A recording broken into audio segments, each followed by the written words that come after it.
All right, so after we've opened up the breath, meaning the belly, the mid-chest, and the upper chest, and moving our body a little bit with a few movements, creating more space within our hips, our thoracic spine, our lungs, our chest, we're ready for our breath practice.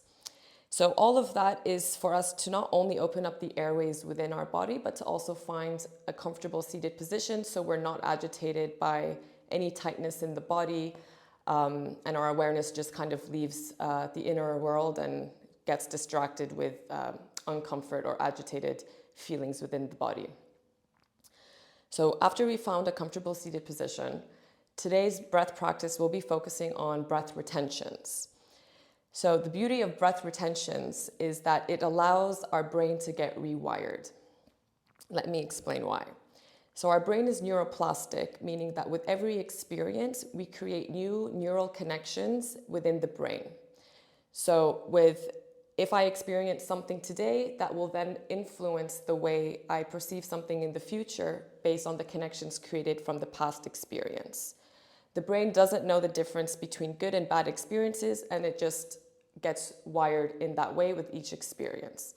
So as we go through life, we create these new connections in the brain, therefore the past continuing to influence the future and then creating this shaped reality that we've conditioned for ourselves. So when it comes to retentions, we allow more oxygen to flow not only throughout the body, but to the brain specifically, allowing these neural connections to recreate and get rewired, creating a more neutral state. So we no longer have the past expectations or the past experiences influencing future expectations. We allow our brain to come to a more neutral state and also a more relaxed state. So not only is something happening internally, but you will also feel it externally as you experience retentions coming into a more relaxed state. So we'll be working with full lung retentions, meaning inhaling, holding the breath, and also a little bit of empty lung retention, exhaling all the air out and holding the breath. Each has a different purpose. I'll explain each as we go along. One more thing that I would like to mention is that 90% of the breathing that we'll be doing today will be through the nose. So the nose activates the parasympathetic nervous system, which is our rest and digest functionalities. It allows us to relax. It tells our body that we are safe. It tells our mind that we can rest. While breathing through the mouth activates the sympathetic nervous system, the fight and flight, the action mode, our survival mechanisms. So if we tend to breathe on a daily basis or in our regular day activities through the mouth, we're activating our sympathetic nervous system, our action state, our fight and flight. So it's definitely recommended to breathe in through the nose, not only in your daily activities, but also in some breathwork practices. There are different objectives and reasons to do so, but today we'll be focusing on the nose. However, we will have some exhales through the mouth. I'll be guiding us through those as well. So when I say cleansing breath, I mean inhale through the nose, exhale through the mouth. When I say yogic breath, I mean inhale through the nose, exhale through the nose. And we'll be using those yogic and cleansing breaths within the techniques that we'll go through today. And one more thing I'd like to add is that by breathing through the nose, we not only filter and moisturize the air for the lungs, but we allow 20% more oxygen to go into our bodies and into our cells. By breathing through the mouth, we don't filter the air, we don't moisturize it to the lungs, and it also causes the body to lose 40% more water and also kind of creating more constraint within our airways, our air pathways here. So breathing through the nose is definitely a habit that it would be recommended to build. All right, so let's get into the practice. What we'll first do is something called prana buzz. It includes 3 cleansing breaths. So 3 inhales nose, exhale mouth, 3 yogic breaths, inhale nose, exhale nose. And then in the 4th inhale, we'll be holding our breath. And then we'll be exhaling that out. Followed by 8 yogic breaths. On the 8th inhale, we'll be holding it for as long as we can and exhaling whenever you'd like to. Don't hold the breath to the point where you pass out. Hold it to the point as you're comfortable. You can challenge yourself just a bit if you'd like, but don't overdo it. All right, so let's get started. Let's find a comfortable seated position. We're going to start with 3 cleansing breaths, removing all the stale air out of the lungs. Inhale, nose. Exhale, mouth. Inhale, nose. Exhale, mouth. Inhale, nose. Exhale, mouth. 3 yogic. Inhale, nose. Exhale, nose. Inhale, nose, embodying the breath, heart to sky. Exhale, nose. Inhale, nose. Exhale, nose.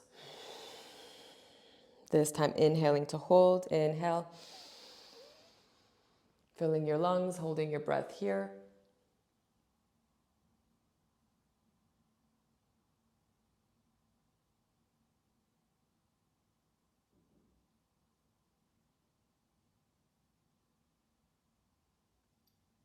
And gently exhale. 8 yogic breaths. Inhale, nose. Exhale, nose. Inhale, nose. Exhale, nose. Inhale. Exhale.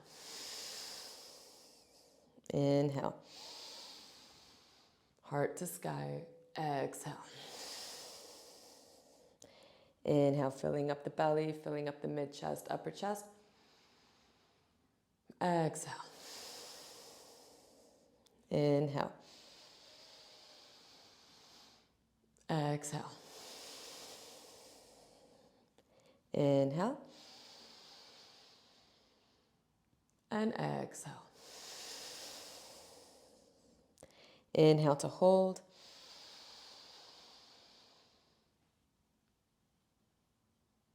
Maybe focusing on intention, raising your vibration to meet your intention, focusing the mind.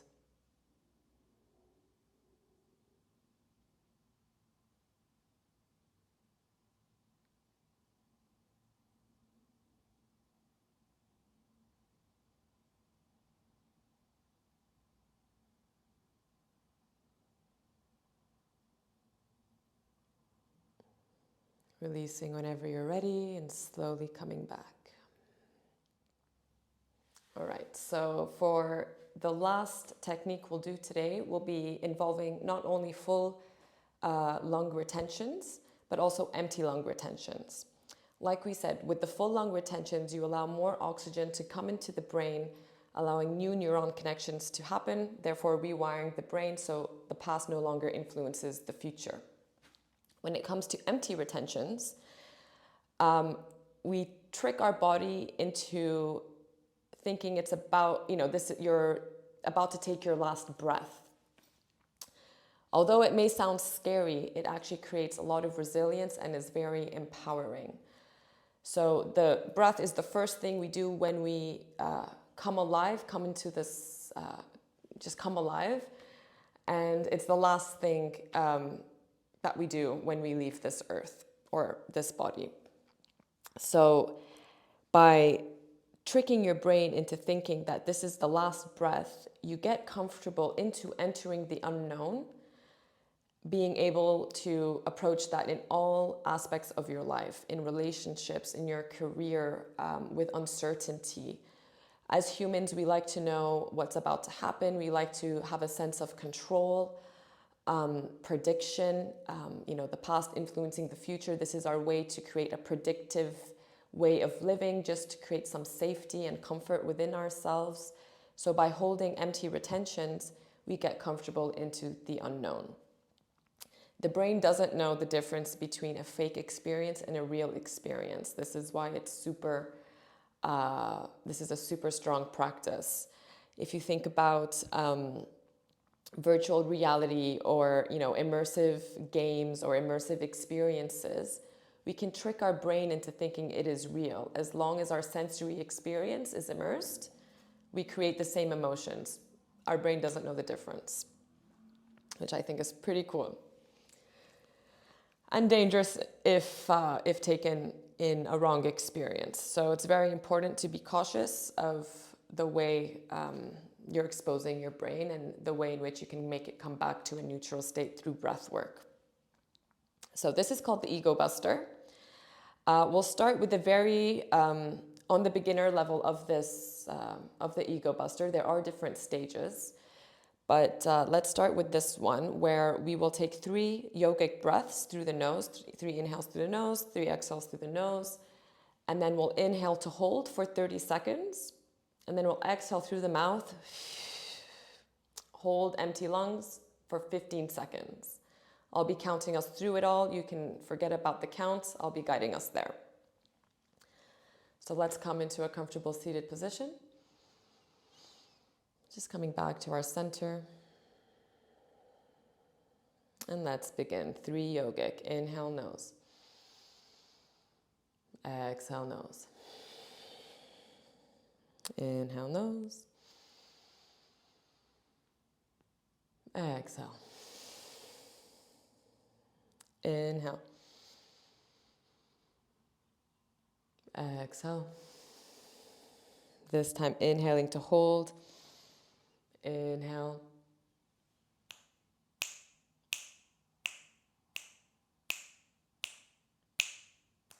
Ten.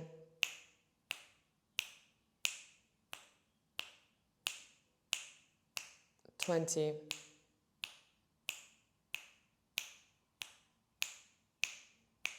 30. Exhale through the mouth.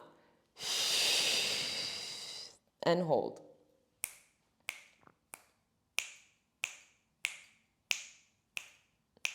10. 5. And inhale. Slowly coming back.